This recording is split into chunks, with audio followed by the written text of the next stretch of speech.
ஆராதனை வேலையில நம் இருதயம் தேவனுக்கு முன்பாக உயர்த்த போறோம்.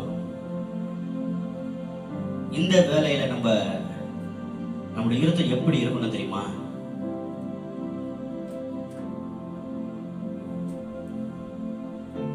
நம்ம எதை பத்தி இந்த வேலையில இப்போது கவலைப்படக்கூடாது. எந்த சூழ்நிலை இருந்தாலும், ஒருவேளை இன்னைக்கு உங்களுக்கு பல விதமான போராட்டம், பிரச்சனை, பல விதமான நெருக்கடிகள், இப்படி நிறைய காரியங்கள் இருக்கலாம். நான் சொல்றேன், இந்த ஆராதனை நேரத்துல அவையெல்லாம் கொஞ்சம் ஓரமா ஒதுக்கி வச்சுடுங்க. ஏன்னா வேதத்துல தாவீது ஒரு மனுஷன் இருக்காரு. அவர் சொல்றாரு, 2 சாமுவேல் 22ஆம் அதிகாரம் 4ஆம் வசனத்துல இப்படியா அவர் சொல்றாரு. என்ன சொல்றாருன்னா, நான் வாசிக்கிறேன், கொஞ்சம் கேளுங்க. துதிக்கு பாத்திரராகிய கர்த்தரை நோக்கி கூப்பிடுவேன், அதனால் என் சத்துருக்களுக்கு நீங்களாகி ரட்சிக்கப்படுவேன். என்ன சொல்ற பார்த்தீங்களா?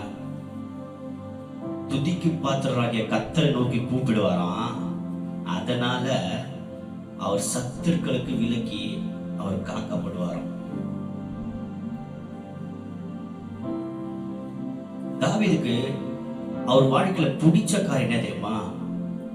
அவர் தேவனை நோக்கி எப்பொழுதும் துதித்து கொண்டே இருப்பார். அவர் வாயில துதி புறப்பட்டு கொண்டே இருக்கும். கர்த்தருடைய நாமத்தை மகிமைப்படுத்திக் கொண்டே இருப்பார்.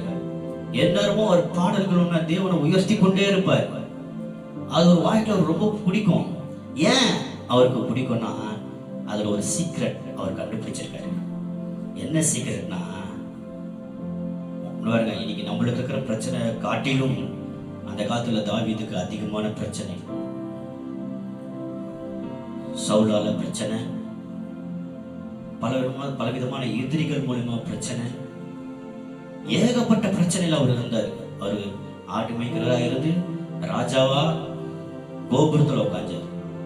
சாதாரணமா இல்ல, அவர் எதிர்கொண்ட பிரச்சனைகள் பிரம்மாண்டமான பிரச்சனைகள். ஆனாலும் அதுல அவர் எல்லாவற்றிலும் மிகவும் நேர்த்தியாய் எல்லாத்தையும் மேற்கொண்டு போயிட்டே இருந்தாரு. எல்லாத்தையும் முறியடிச்சு போயிட்டே இருந்தாரு. அவருக்கு ஏராளமான சத்துருக்கள் எழுப்பிட்டே இருந்தாருங்க. ஆனா எல்லாவற்றையும் அவர் நிர்மூலமாக்கி கொண்டு போயிட்டே இருந்தாரு. என்ன சீக்கிரம் அவர் கண்டுபிடிச்சாருன்னா, அவர் தேவனை துதிக்கிற மனுஷனா இருந்தார். தாவீது இப்படியா சொல்லுகிறார், கர்த்தரை நான் எக்காலத்திலும் சுதந்தரிப்பேன், அவர் துதி எப்பொழுதும் என் நாவில் இருக்கும். வாயத்திறந்தாலே பாட்டு தான். என்ன பாட்டு? தேவனுடைய நாமத்தை மகிமைப்படுத்துற பாட்டு, அவரை உயர்த்துற பாட்டு, அவருக்கு கனத்தையும் மகிமையும் புகழ்ச்சியையும் அவர் வாயால கொடுத்துட்டே இருப்பாராம். இரவும் பகலும் அவருக்கு பாட்டு தான், துதி ஆராதனை தான். அதனாலதான் அவர் எதை குறித்தும் கவலைப்படவே இல்லை. அவருக்கு எவ்வளவு பெரிய போராட்டம் வந்தாலும் பிரச்சனை வந்தாலும் அதை அவர் அசால்ட்டா தள்ளி கொண்டு போயிட்டே இருந்தார். ஏன்னா அவர் தேவனை துதிக்கிற மனுஷன் இருந்தார். அவர் சத்துருக்கள் நிர்மூலமானார்கள். அவர் துதிக்க துதிக்க துதிக்க அவருக்கு விரோதமா எழும்புற காரியங்கள் ஒண்ணுமில்லாம போச்சு. அவரை எந்த ஒரு விரோதியாலும் கிட்ட கூட நெருங்க முடியல. ஏன்னா தேவனை துதிக்கிறவரா இருந்தார். கர்த்தர் துதிகளின் மத்தியில் வாசம் செய்கிறவர்.